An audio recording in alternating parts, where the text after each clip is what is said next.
Balik lagi di Dan Ferry Irawan, tentunya masih bareng aku Ferry. Dan kali ini aku mau bawain suatu teori-teori yang cukup menarik. Nggak hanya di Indonesia sih, tapi di dunia juga ada banyak sekali teori-teori yang bermunculan yang mengkaitkan Indonesia, negeri kita tercinta ini. Apa aja langsung kita bahas bersama ya.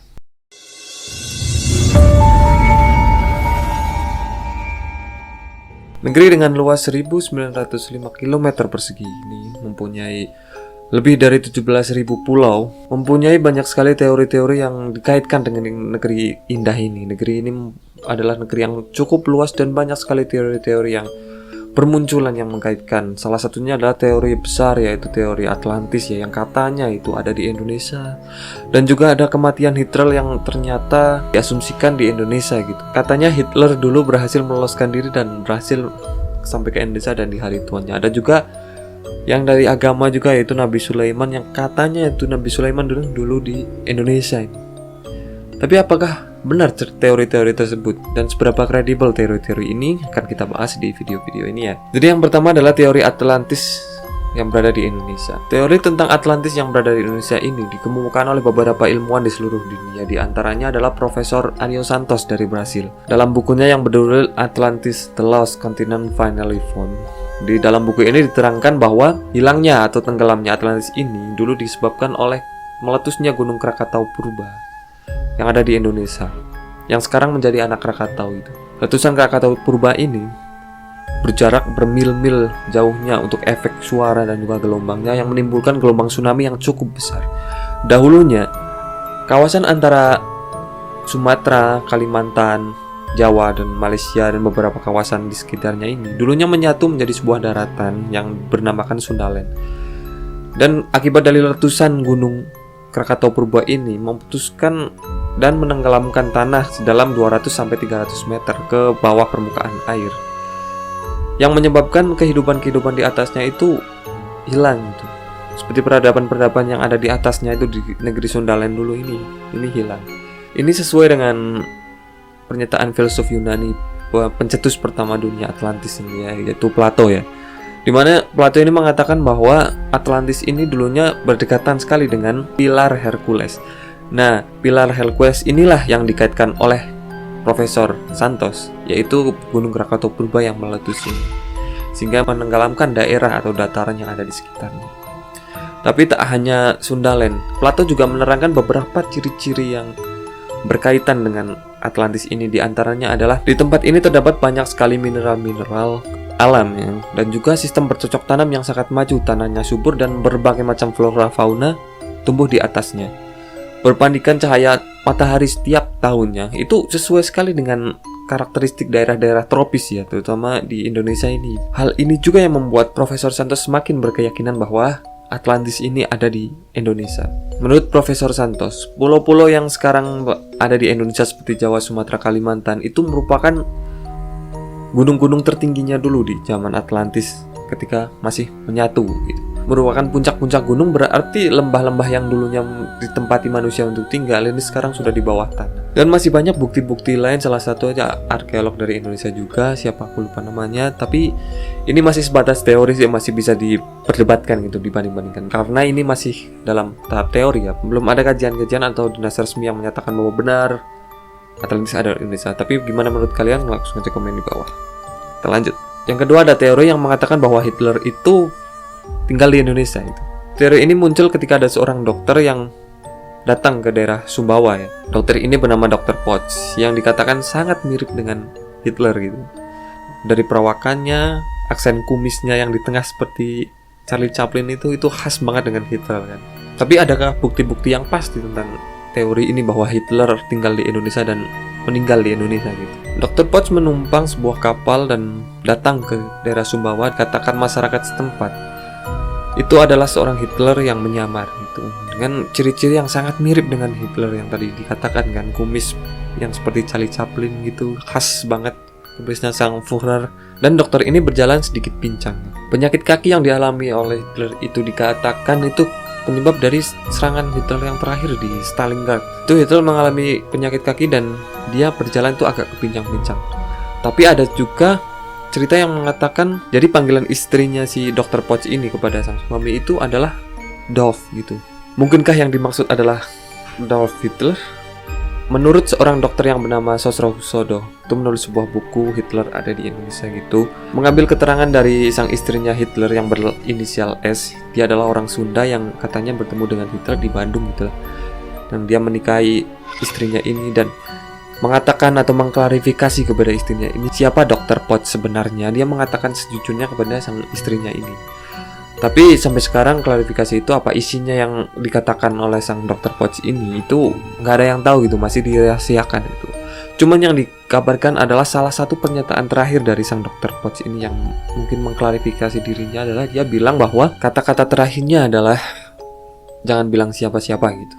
Katanya seperti itu. Hal itu menimbulkan pertanyaan-pertanyaan yang sangat banyak kepada masyarakat kan. Apakah ini benar-benar Hitler yang menyamar menjadi Dr. Potts dan tinggal di Indonesia? Atau bagaimana gitu? Gimana pendapat kalian? Langsung aja tulis di kolom komentar ya. Kita lanjut. Dan ini yang ketiga adalah teori di mana dipercaya bahwa Nabi Sulaiman itu dulu di Indonesia. Teori ini pertama dikemukakan oleh seorang Profesor Dr. Kiai Haji Fahmi Basya ya. Beliau mengatakan bahwa sesungguhnya Nabi Sulaiman itu adalah dulu di Indonesia gitu. Ditemukan bukti-bukti di Candi Borobudur.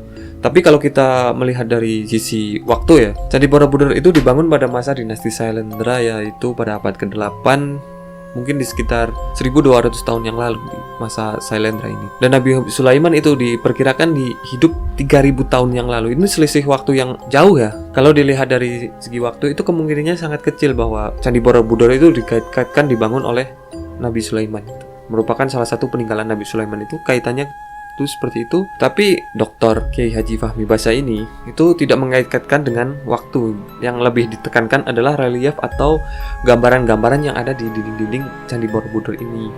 Yang dimana di dalam dinding-dinding ini dikatakan banyak sekali relief-relief yang menceritakan kehidupan Nabi Sulaiman dulu. Seperti tabut perjanjian itu menceritakan tentang Nabi Musa ya. Dimana dalam tabut itu terdapat kitab-kitab ajaran-ajaran Tuhan dan juga tongkatnya Nabi Musa. Ada juga yang digambarkan dengan hewan-hewan yang dapat berbicara begitu. Yang kita ketahui adalah Nabi Sulaiman itu mempunyai kemampuan, dianugerahi kemampuan untuk berbicara dengan segala makhluk ya, seperti jin, bahkan binatang-binatang itu katanya Nabi Sulaiman itu bisa berbincang dengan mereka. Dan di Candi Borobudur itu terdapat relief yang menggambarkan hal tersebut itu. Apakah ini mungkin cocok logi atau benar-benar nyata itu? Atau benar-benar yang diceritakan di relief itu memang Nabi Sulaiman itu? Ada juga relief yang menggambarkan seekor burung yang menjadi mitologinya Nabi Sulaiman itu, dimana burung hudhud ya. Burung hudhud ini ceritakan burung yang bisa berbicara gitu, digambarkan di relief adalah burung yang berkepala manusia gitu, yang menggambarkan bahwa burung ini bisa berbicara dengan sang Nabi, yaitu Nabi Sulaiman. Tapi tak hanya relief yang ada di Candi Borobudur yang dikaitkan dengan Indonesia ya, yaitu ada juga nama Nabi Sulaiman itu sendiri. Nabi Sulaiman adalah satu-satunya nabi yang mempunyai nama depan Su, yang seperti orang Jawa banget gitulah, kayak Soekarno, Soeharto, Susilo, pokoknya Jawa banget gitu namanya. Dikatakan oleh Dr. Fahmi ini agak kejawa-jawaan gitu. Tak hanya sang nabi atau Nabi Sulaiman ini yang dikatakan ada di Indonesia, tapi juga sang istrinya juga, yaitu Ratu Bilqis. Dimana Ratu Bilqis ini dulunya tinggal di negeri yang namanya negeri Sabak kan. Negeri yang terkenal sangat makmur dan dikelilingi oleh hutan. Hal inilah yang menjadi kaitannya di mana dikatakan dulu Ratu Bilqis ini tinggal di candi namanya Candi Boko yang ada di Candi Boko kalau nggak salah, kalau nggak di Magelang, di Jogja itu Candi Boko, Candi Ratu Boko. Candi Ratu Boko di mana aku lupa. Pokoknya dikaitkan dengan Candi Ratu Boko yang tinggal di Indonesia. Negeri Sabak yang di sini adalah mungkin yang sekarang menjadi daerah bernama Wonosobo ya. Di mana Wono itu artinya hutan dan Sabak. Jadi bisa dikatakan sebagai hutan Sabak. Kalau dilihat dari cerita Nabi Sulaiman itu adalah Ratu Bilqis tinggal di daerah hutan yang sangat makmur gitu. Tinggal di daerah yang sangat makmur gitu, di mana ditumbuhi berbagai macam tumbuhan dan hutan-hutan yang lebat. Ratu Boko juga tinggal di sebuah istana yang sekarang menjadi Candi Ratu Boko itu. Dulunya tempat tinggal sang Ratu Bilqis. Dan juga ada satu daerah yang menjadi penghormatan untuk Nabi Sulaiman yang sekarang dikenal dengan nama Kota Sulaiman ya. Dikatakan juga menjadi penghormatan untuk Nabi Sulaiman gitu.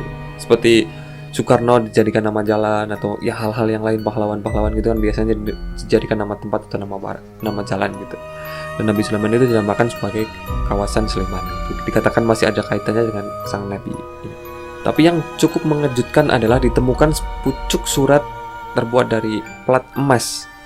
Surat ini bertuliskan kop suratnya ini bertuliskan Bismillahirrahmanirrahim gitu. Dikatakan ditemukan di pemandian Candi Ratu Boko.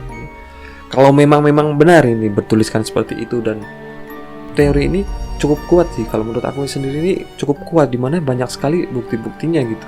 Cuman ya tetap aja ini teori, masih sekedar teori dan masih bisa untuk diperdebatkan. Gimana menurut kalian? Boleh langsung komen di bawah. Oke, mungkin cukup itu dulu ya. Banyak sekali sih teori-teori besar yang dikaitkan dengan Indonesia, negeri kita tercinta ini, dan tentunya banyak sekali hal-hal unik yang ada di Indonesia ini. Dan ternyata Indonesia ini juga dipercaya mempunyai peradaban yang sungguh maju di zaman dulunya itu. Dan kaitannya tentang Atlantis dan Nabi Sulaiman itu dikatakan masih ada hubungannya gitu, dimana kota yang disebutkan sebagai Atlantis itu dulu adalah kotanya si Nabi Sulaiman, yang mempunyai kota yang sangat maju, dimana sudah ditemukan seperti pesawat terbang zaman sekarang itu, benda yang melayang gitu.